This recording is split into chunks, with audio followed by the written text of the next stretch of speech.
All right. So transformers are devices that convert electrical energy, change electrical energy from one voltage level to another voltage level, and this transformation of energy occurs through the action of a magnetic field. Now, a transformer consists of two or more coils wrapped around a common ferromagnetic core. So we'll be considering things, for example, like this, where we've got a ferromagnetic core and we have a coil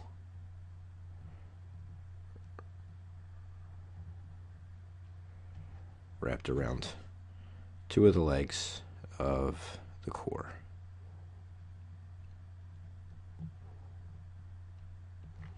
And we'll designate one of these sides the primary side and the other side the secondary side. So if this is the primary side, then the voltage here will be Vp of T, and we're going to put a dot here. We use our dot convention to be able to determine the polarity of the secondary side relative to the primary side. So if we have plus and minus here, and we have a current Ip of T flowing in, and then if my dot is here on the secondary side, I have Vs of T. This will be plus minus, so Is of T is flowing out in that direction. And recall the dot convention. If my current flows into the dot on the primary side, it flows out of the dot on the secondary side, is one way to think about it. Or the other way to think about it is if the voltage on the dotted end is positive with respect to the undotted end on the primary side, then it will also be positive on the dotted end with respect to the undotted end on the secondary side. We also have some number of turns around the leg of the core here. On the primary side we call that Np, and on the secondary side it's Ns. And then we have this relationship between the voltage on the primary side and the voltage on the secondary side.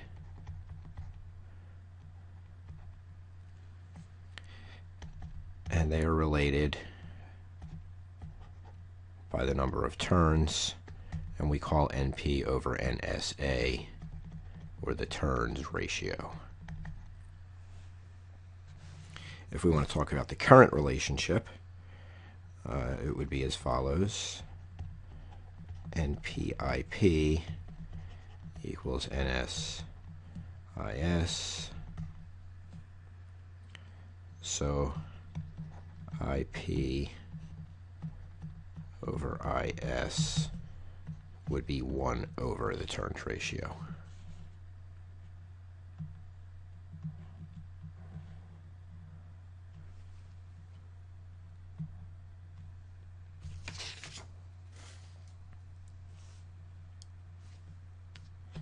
If we talk about the power in the transformer, we can write an expression for the input power. And the input power would simply be the voltage on the primary times the current on the primary times the cosine of theta p, where theta p equals the angle between the voltage and the current.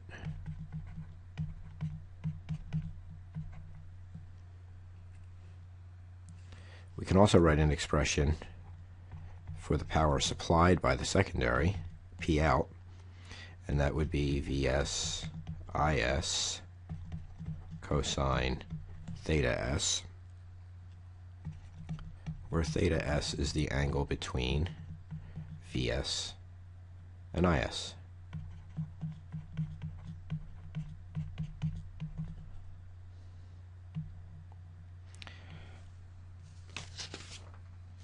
Now, since we have an ideal transformer, we're assuming no loss, we're assuming that everything behaves ideally, then the current angles are not going to be affected by this ideal transformer. So we can say theta p is equal to theta s, and we'll just call that quantity theta. So now the output power, P out, is equal to Vs Is cosine theta s, which is equal to Vs Is cosine theta. And since Vs is equal to Vp over A, the turns ratio, and Is is equal to Ip times A,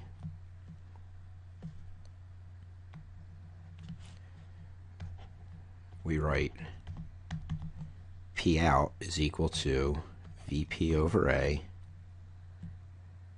times A Ip cosine theta, and of course the A's cancel, so this equals Vp Ip cosine theta, which of course is equal to P in. So in an ideal transformer, the output power is equal to the input power. And these same relationships would hold for the reactive power, Q, and the apparent power, S.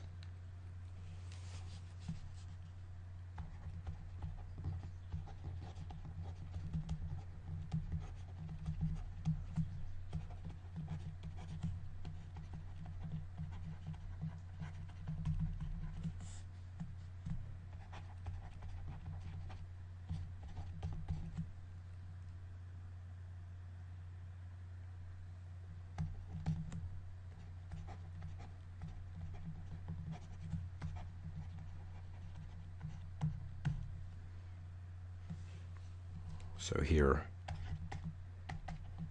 Q in would be Vp Ip sine theta, which equals Vs Is sine theta, which would be Q out. And S in equals Vp Ip, which would equal VSIS, which equals S out. So those are our power relationships for the ideal transformer.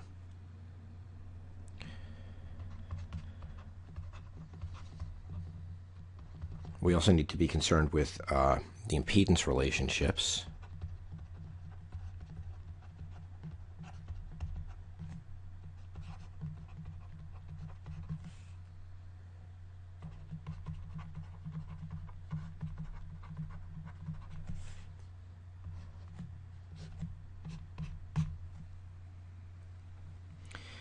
The impedance, of course, is the ratio of the phasor voltage across the device to the phasor current through the device.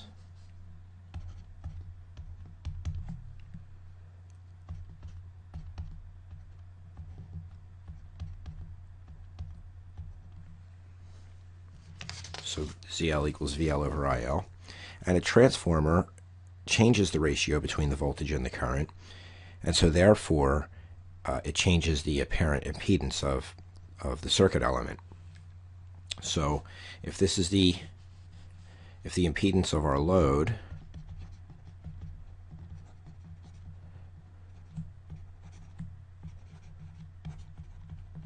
which we will call ZL, is equal to Vs over Is, the voltage on the secondary side, the phasor voltage on the secondary side divided by the phasor current on the secondary side will give us the impedance of the load, because the voltage on the secondary side is the voltage across the load, and the current on the secondary side is the current through the load, and that ratio is the impedance. Then the apparent impedance of the primary circuit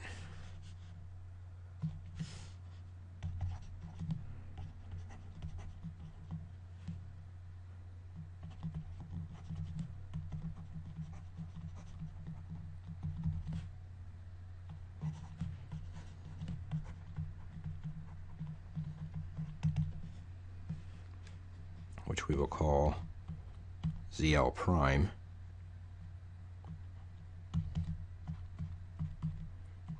equal to VP over IP,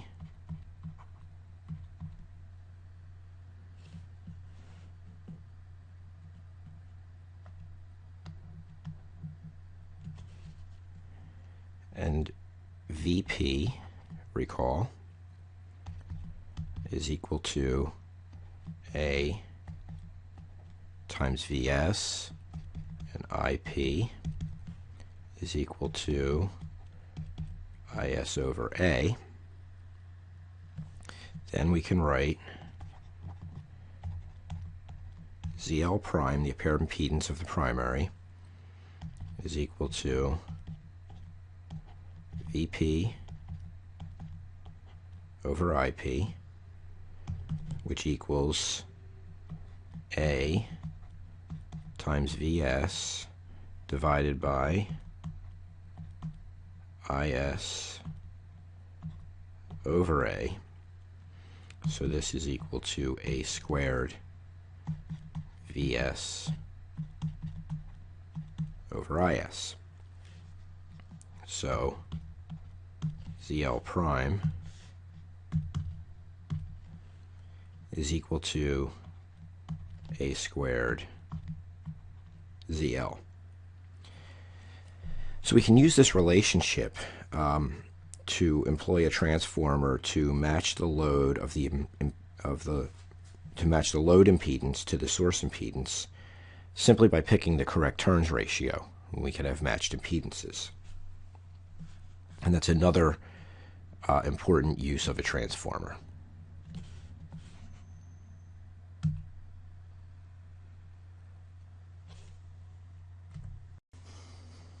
Analysis of circuits with ideal transformers. So the way that we're going to analyze transformer circuits is first we're going to understand how to deal with a circuit when it has an ideal transformer in it. Then what we will do is we will generate a transformer model that accounts for some of the losses that you would normally incur in reality. So that model will contain within it an ideal transformer, and then we'll already have the tools on how to analyze the ideal transformer. We can do that within the larger context of an actual transformer model. So the technique that we use when we analyze circuits with ideal transformers is called reflecting or referring. So we're going to reflect or refer one side of the transformer to the other side. And I'll show you how to do that. So it's a three-step process. Now the first step is to replace one side of the transformer by an equivalent circuit.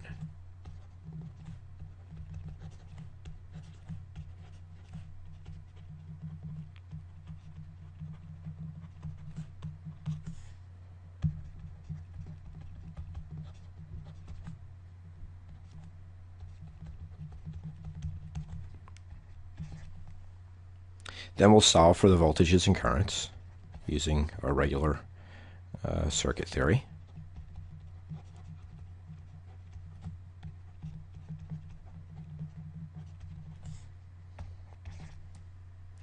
Then we'll use the turns ratio to solve for the voltages and the currents on the other side.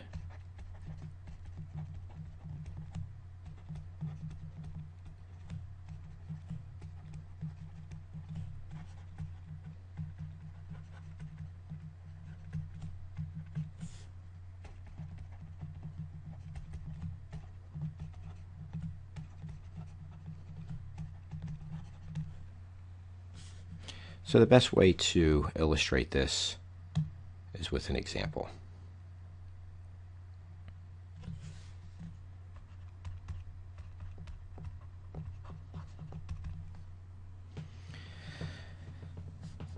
So in this example, we will have a single phase power system.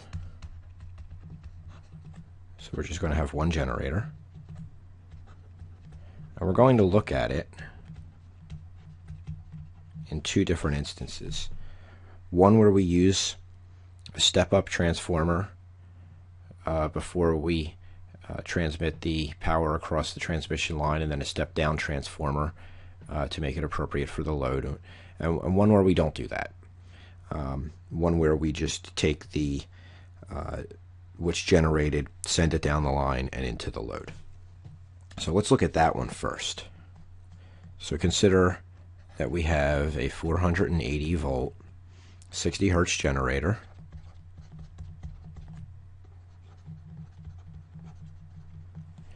and we're going to have a load, and the load impedance will be 4 plus J3, and we're going to have a transmission line,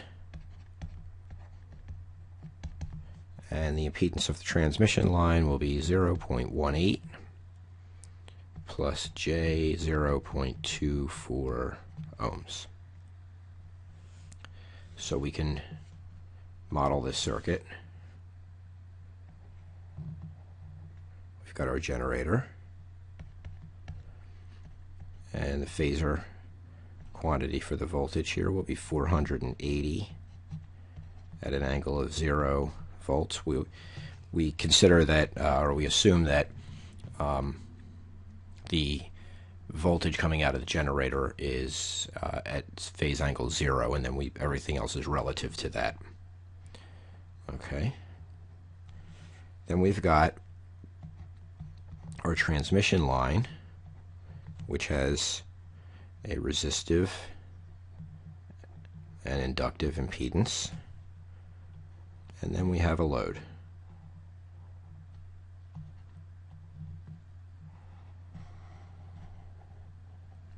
So the value of this resistance is 0.18, and this inductance is J 0.24, and this of course is 4 plus J3.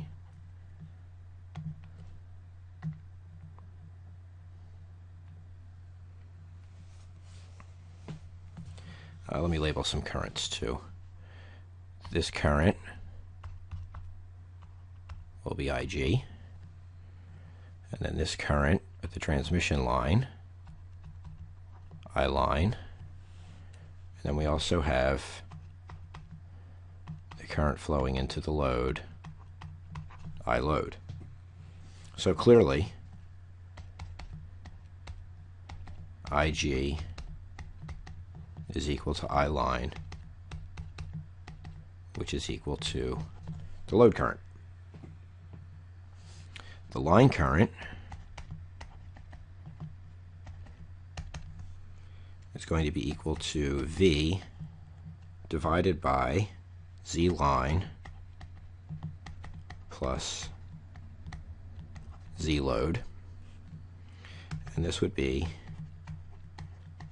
480 at an angle of 0 degrees divided by 0.18 plus J 0.24 plus 4 plus J3.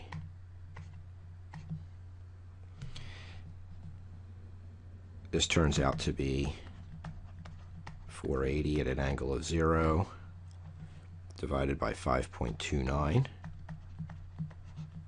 at an angle of 37.8, and this equals 90.8 at an angle of minus 37.8 amps.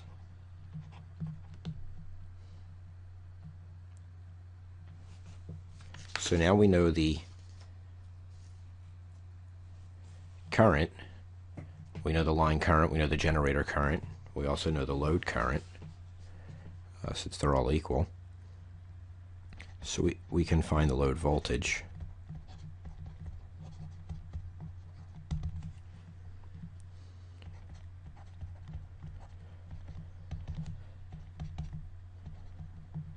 And that would be the line current multiplied by the load impedance, which equals 90.8 at an angle of minus 37.8 times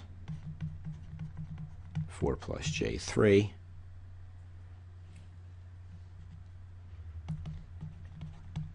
which turns out to be 90.8 at an angle of minus 37.8 times 5 at an angle of 36.9. So this equals 454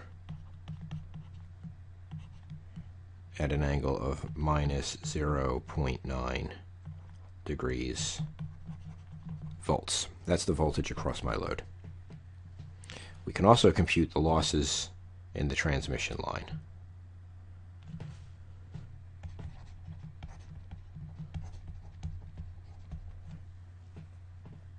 Now the losses in the transmission line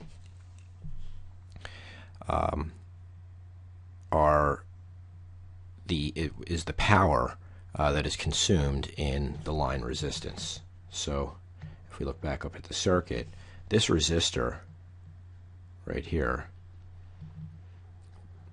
the power dissipated by that resistor is the loss in the transmission line. Okay, so P loss is equal to I line squared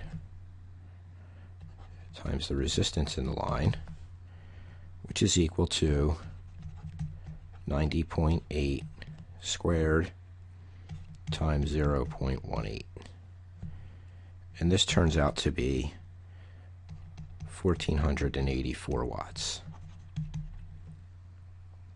Okay, so in this model, in this generation and transmission model, I'm getting about 454 volts across my load, and I'm losing 1,484 watts in the transmission line. Now we can look at it another way.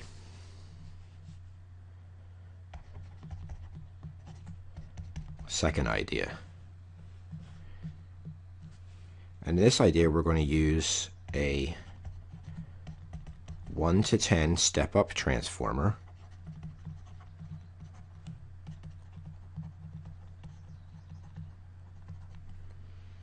at the generator end,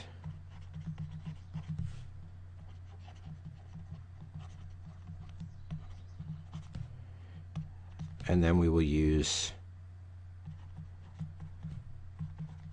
a 10 to 1 step down transformer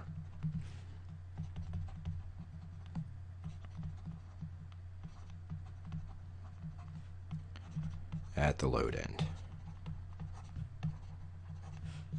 Okay, so what will that look like? Well, we can draw the circuit. Here's our generator, 480 at an angle of 0. And then we put in our step-up transformer.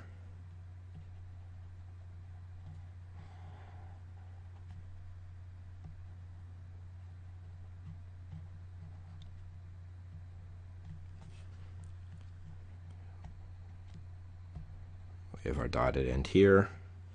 The ratio here is 1 to 10.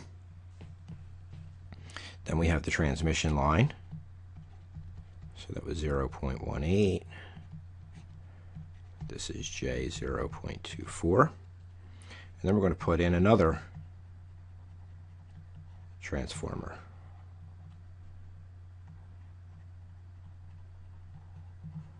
This one has the ratio 10 to 1. And then we've got the load, which was 4 plus J3.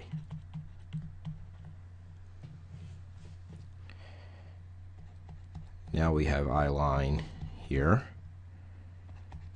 We have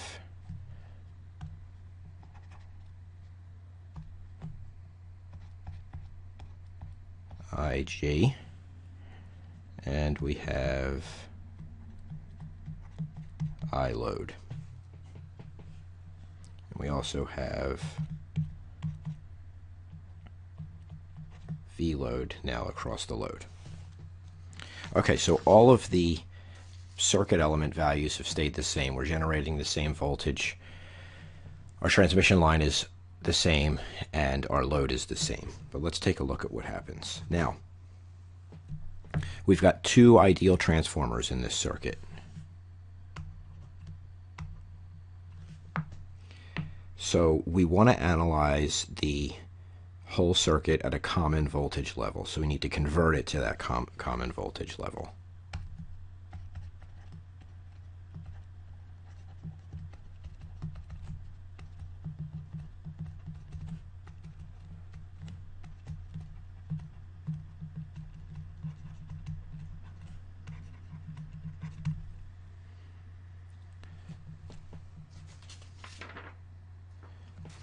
Let's call this transformer T1 and this one T2.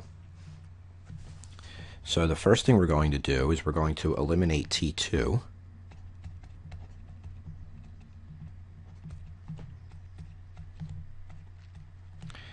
by referring the load over to the transmission line voltage level.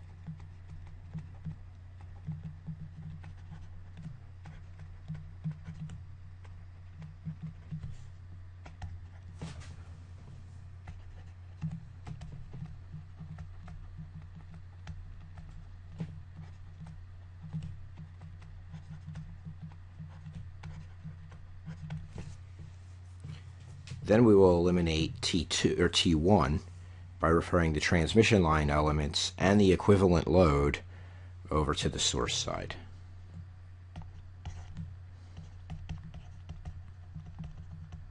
So we're basically working from right to left here.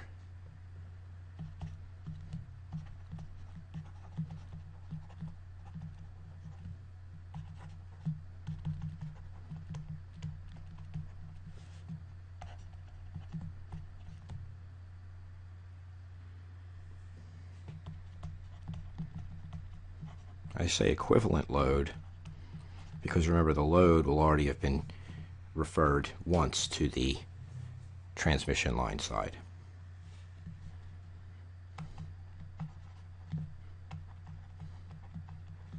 So we're working back towards the transformer.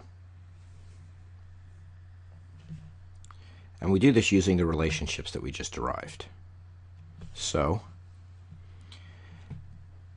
the load impedance reflected to the transmission line voltage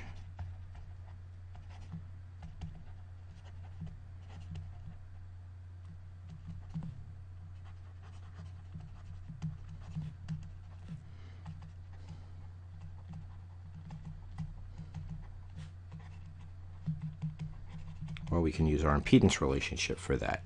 So Z prime load, where Z prime means I'm reflecting it, would be equal to A squared times Z load.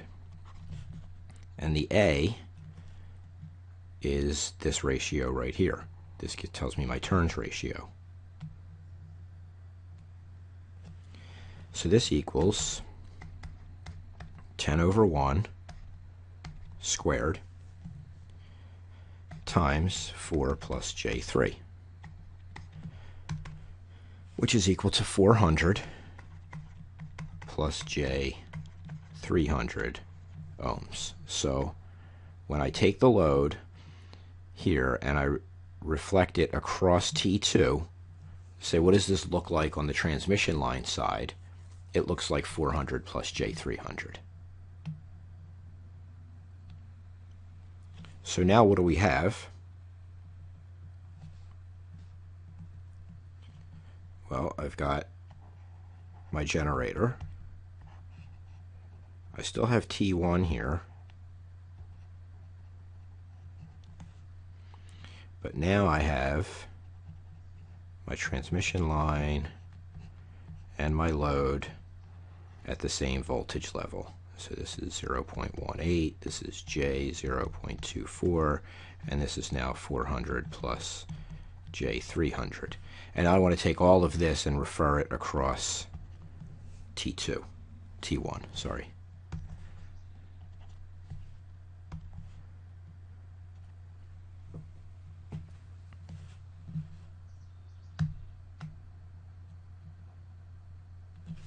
So Z equivalent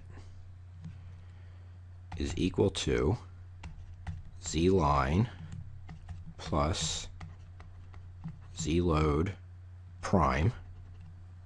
Okay, these are all in series. I can just add them together. And this equals 400.18 plus J 300.24 ohms, which is equal to 500 at an angle of 36.88 ohms.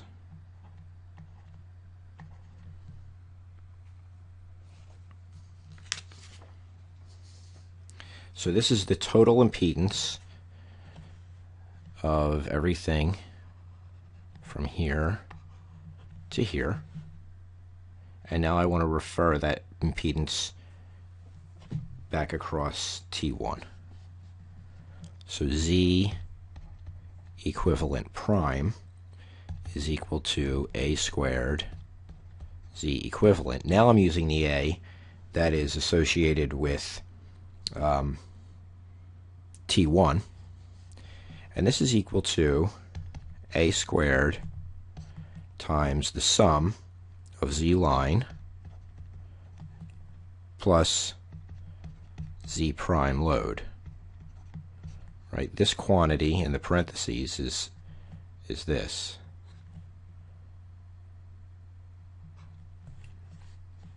Basically wrote the same thing as I wrote here. Okay, and we're going to actually keep these values separated out because that will allow us to, we don't want to lump them all together, because if we do that, we have to step back, because what we're interested in is the loss in the transmission line. Okay, so at any rate, if I continue with this, A is now 1 over 10, so I have 1 over 10 squared times the quantity, 0.18, plus J 0.24 plus 400 plus J 300 ohms.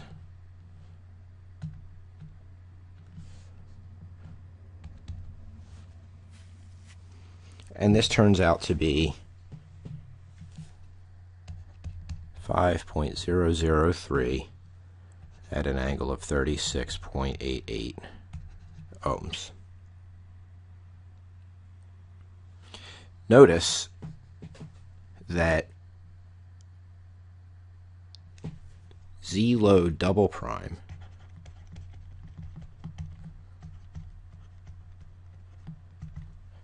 here's Z load prime when I referred it across T2. Okay, so when I went, it was 4 plus J3.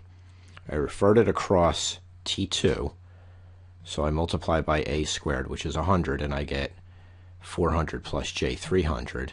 Well, notice that when I do that again, and I refer it across T1, it's 1 over 100 times 400 plus J300. So Z load double prime, it actually just takes it back to 4 plus J3. And this is because I used a 1 to 10 and a 10 to 1. So everything that I did when I did the 10 to 1 step down, I undid on the step up, moving from right to left. Or a better way to say that would be the way that the impedance appears on the source side is exactly the way that it appears on the load side, because I step it up 10 to 1 and then I step it down 10 to 1. So it undoes itself. Okay, so what do I have now? We've got our generator, which is still 400 at an angle of 0 degrees, and we've taken everything and referred it to that voltage level. So Z line prime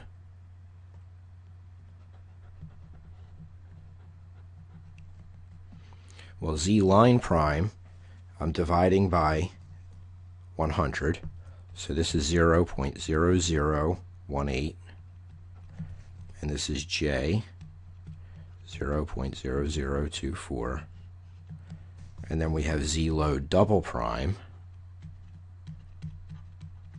because this was referred twice, once to the transmission line side and then once again to the source side. And as we said, it's just equal to 4 plus J3.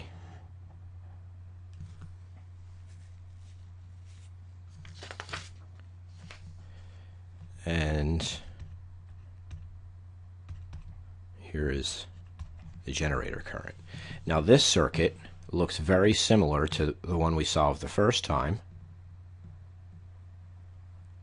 right here. But notice what has changed. Well, what's changed is these values because of the effect of the step-up transformer that we used between the source and the transmission line. And that's going to make all the difference in the world. Okay, so we come back down here. We can solve for IG. IG is equal to 480 at an angle of 0 divided by 5.003 at an angle of 36.88, which is the sum of all of these impedances. And this turns out to be 95.94 at an angle of minus 36.88 amps. So now that we know IG, we can find I line and we can find I load.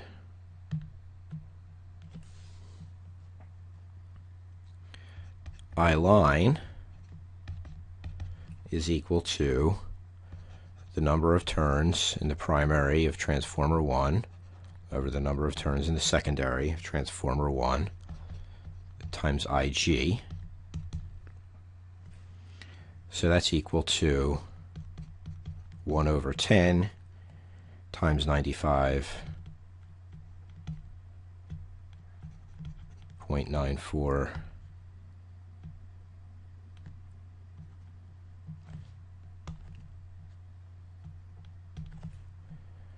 at an angle of minus 36.88, which is equal to 9.594 at an angle of minus 36.88 amps. And NP2, transformer 2, times I line equals NS2, I load,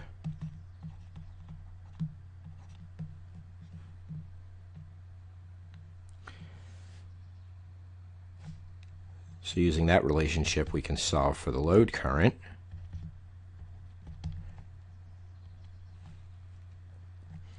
NP2 divided by NS2 times I line, and this equals 95.94 at an angle of minus 36.88 degrees amps, which isn't surprising at all. The load voltage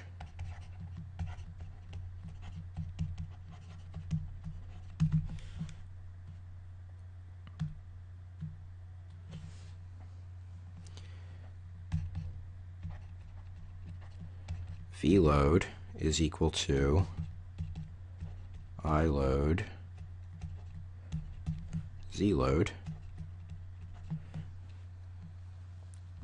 Well, this is 95.94 at an angle of minus 36.88 times 5 at an angle of 36.87 ohms, and this gives me 479.7 at an angle of minus 0.01 degrees volts. So I'm getting almost 480 volts across the load.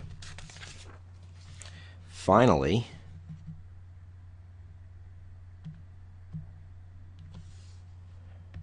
P loss. P loss is equal to I line squared times R line, which is equal to 9.594 squared times 0.18 ohms, which is equal to 16.7 watts. So the transformer line losses were reduced by a factor of about 90, and the voltage at the load dropped much less in the system with the transformers than it did in the system without the transformers. And this is why we transmit electricity at high voltages, because the losses go down dramatically. Not a surprising result, but now you get to see how to analyze it, and in the process we were able to demonstrate twice how to deal with an ideal transformer in the circuit.